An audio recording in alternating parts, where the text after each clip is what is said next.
মোবাইলের ডিসপ্লের আলো কাঁপতিছে, মোবাইলের ডিসপ্লের কালার পরিবর্তন হয়ে গেছে। এরকম সমস্যা থেকে থাকলে কিভাবে সমাধান করবেন এই ভিডিওটি থেকে জানতে পারবেন। আমি মূলত এই ভিডিওটিতে দেখাতে চলেছি যদি আপনাদের ফোনের ডিসপ্লে কাঁপে অথবা আপনার ফোনের ডিসপ্লের কালার যদি পরিবর্তন হয়ে যায় তাহলে কিভাবে আপনারা খুব সহজে ঠিক করে নেবেন। আশা করি সম্পূর্ণ ভিডিও জুড়ে থাকবেন। আর মূল ভিডিওতে যাওয়ার আগে ছোট্ট একটা রিকোয়েস্ট করব, শুধু ভিডিওটিতে একটা লাইক দিয়ে ভিডিওটি শেয়ার করে রাখবেন।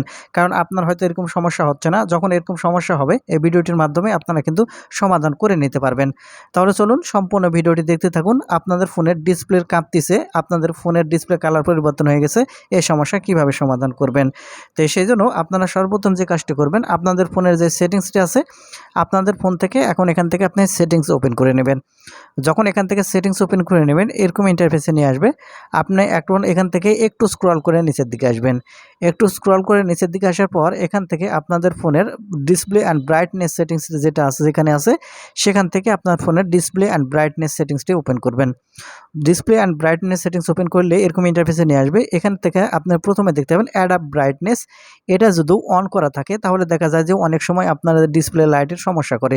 সেক্ষেত্রে অবশ্যই এখান থেকে যে অ্যানোবল বাটন আছে এই অ্যানোবল বাটনটি এখান থেকে আপনারা অফ করে রাখবেন। তারপর একটু নিচের দিকে চলে আসবেন, তাহলে এখান থেকে আপনারা দেখতে পাবেন কালার টেম্পারেচার অ্যাডজাস্টমেন্ট অপশান। আপনি এখন এখান থেকে কালার টেম্পারেচার অ্যাডজাস্টমেন্ট এই অপশানটি এখান থেকে আপনারা ওপেন করবেন।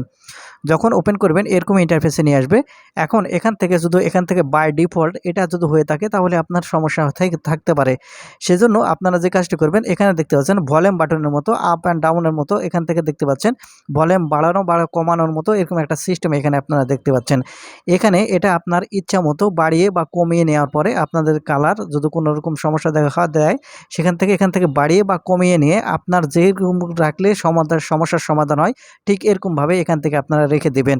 এটা আপনাকে প্রথমত এই কাজটি করতে হবে। তারপরে এই কাজ করার পর দ্বিতীয় কাজটি করার জন্য আপনাকে যে কাজটি করতে হবে, আপনাদের ফোনের যে সেটিংস আছে সেটিংসের এখান থেকে আপনারা যে সিস্টেম সেটিংস আছে এই সিস্টেম সেটিংসটি এখান থেকে ওপেন করবেন। যখন সিস্টেম সেটিংস ওপেন করবেন এখান থেকে আপনার রিসেট অপশান দেখতে পাবেন। এখন এখান থেকে রিসেট অপশানের উপর ক্লিক করলে এখান থেকে রিসেট অল সেটিংস অপশান দেখতে পাবেন, অথবা আপনার ফোনে যেখানে রিসেট অল সেটিংস থাক সেটা এখান থেকে আপনারা ওপেন করবেন। করার পর নিচে আবারও অল সেটিংস দেখতে পাবেন, রিসেট এখান থেকে ক্লিক করবেন। আপনার ফোনে পিন লক বা প্যাটার্ন লক যেটা দেওয়া আছে সেটা চাইবে আনলক করে দেবেন, তাহলে আপনার ফোনটি বন্ধ হয়ে চালু হয়ে যাবে এবং দেখতে পাবেন এই সমস্যার সমাধান হয়ে যাবে। আর যদি সমাধান না হয় তাহলে আপনাকে যে কাজটি করতে হবে, এখান থেকে যে ফ্যাক্টরি রিসেট আছে আপনার ফোন কিন্তু ফ্যাক্টরি রিসেট দিতে হবে। আর সেক্ষেত্রে সাবধান থাকবেন, আপনার সব কিছু কিন্তু ডিলিট হয়ে যাবে। অবশ্যই অন্য ক্ষেত্রেও আপনার সব কিছু সরিয়ে নেওয়ার পর এখান থেকে ফ্যাক্টরি রিসেট দেবেন। এই তিনটি কাজ যদি করতে পারেন আপনাদের ফোনের ডিসপ্লের যত যাবতীয় সমস্যার সমাধান হয়ে যাবে।